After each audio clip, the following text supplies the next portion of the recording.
ಲೈಫನ್ನು ನಾವು ಆಡಿಟ್ ಮಾಡ್ಕೋಬೇಕಲ್ಲ. ನಮ್ಮ ಲೈಫ್ ಹೇಗಿರ್ಬೇಕು, ನಾವು ಹೇಗಿರ್ಬೇಕು, ಅದನ್ನ ನಾವು ಆಡಿಟ್ ಮಾಡ್ಕೊಳ್ಳುವಂಥದ್ದು ಬಹಳ ಮುಖ್ಯ ಅಂತ ನಾನು ಅಂದ್ಕೊಳ್ತೇನೆ.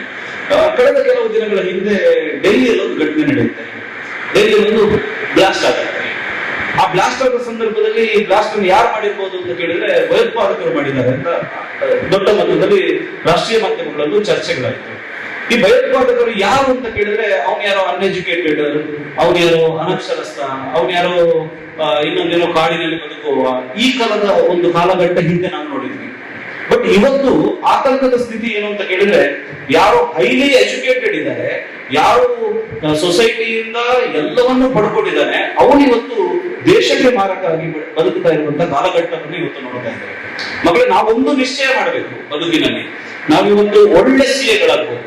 ನಮ್ಮ ಪ್ರೊಫೆಷನ್ ಅಲ್ಲಿ ನಾವು ಏನ್ ಹೇಳುದು, lakhs together, crores together earn ಮಾಡುವಂತ ಅಪರ್ಚುನಿಟಿ ಸಿಎಗಳಿಗಿದೆ.